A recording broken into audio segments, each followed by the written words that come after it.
ইচ্ছাকৃতভাবে বৃষ্টিতে ভেজা হয় না, আমার কয়েক বছর পেরিয়ে গেছে।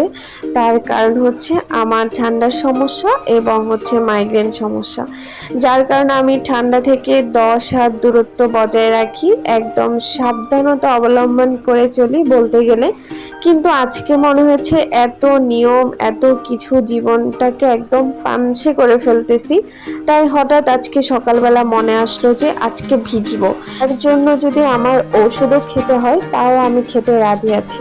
সকালবেলা ভেজার কোনো প্ল্যান ছিল না, তখন আমি মাত্রই ঘুম থেকে উঠেছি, কিন্তু অঝোরে বৃষ্টি, জানি না কেন মাথায় আসলো যে আজকে ভিজবো, যত যা কিছুই হোক ভিজবো তো ভিজবই। একা কেন ভিজবো, কারণ হচ্ছে রোমান্টিক ভাবে বৃষ্টিতে না ভিজলে ওই ভেজার কোনো মানেই হয় না।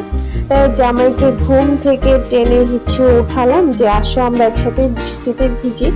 আজকে জানি না কেন সে একবারও মানা করলো না যে তোমার তো সমস্যা আছে ঠান্ডায়, আজকে ভিজো না।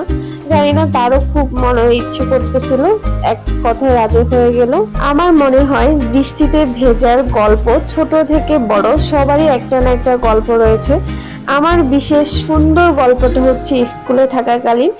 স্কুল ছুটি হলে যদি বৃষ্টি আসতো, হেঁটে হেঁটে একদম রিক্সা পর্যন্ত আসার যে সময়টা, ওই সময়টা খুব উপভোগ করতাম। এবং রিক্সায় উঠেও ভিজে যাওয়ার যে ব্যাপারটা, ইচ্ছে করে হচ্ছে ছাতা মেলতাম না, ইচ্ছে করে হচ্ছে রিক্সায় বসে বা কাগজ নিতাম না, যেন ভিজে যায়, ভিজে ভিজে বাড়ি যাওয়ার একটা অন্যরকম মজা ছিল। যাই হোক, বৃষ্টিতে ভেজার কিন্তু অনেক উপকারও রয়েছে, যেমন চুল, স্কিন, তারপরে হচ্ছে কানের ব্যথা বা কোনো কিছু থাকলে বৃষ্টিতে ভিজলে সেটা চলে যায়। তারপরে হচ্ছে চুলের যে সমস্যা, চুল হচ্ছে ক্লিনজার হিসেবে কাজ করে, খুশকি বা কোনো কিছু চুলের সমস্যা থাকলে বৃষ্টির জলটা খুব ভালো উপকার করে।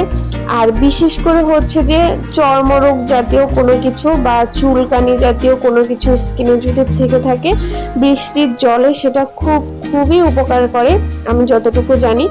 কিন্তু এত উপকার জেনেও আমি সেই উপকারগুলো কাজে লাগাতে পারি না। একমাত্র এত উপকার নিতে গেলে আমার আরেকটা অপকার হয়ে যায়, যেমন হচ্ছে আমার ঠান্ডার সমস্যা লেগে যায় এবং মাইগ্রেনের সমস্যা। আর হচ্ছে যারা বৃষ্টিতে এখন ভিজেন বা হচ্ছে অনিচ্ছাকৃতভাবে ভিজে যান বা হচ্ছে ইচ্ছাকৃতভাবে ভিজেন, তারা অবশ্যই নর্মাল যে জল রয়েছে ওয়াশরুমে গিয়ে সেই জলটা দিয়ে স্নান করতে হবে, না হলে হচ্ছে প্রচন্ড ঠান্ডা লাগার একটা চান্স থাকে। যাই হোক, আমরা অনেকক্ষণ ভিজলাম, আবার বেশি ভিজলেও সমস্যা, তাই বেশিক্ষণ ভিজিনি, 15-20 মিনিটের মতো।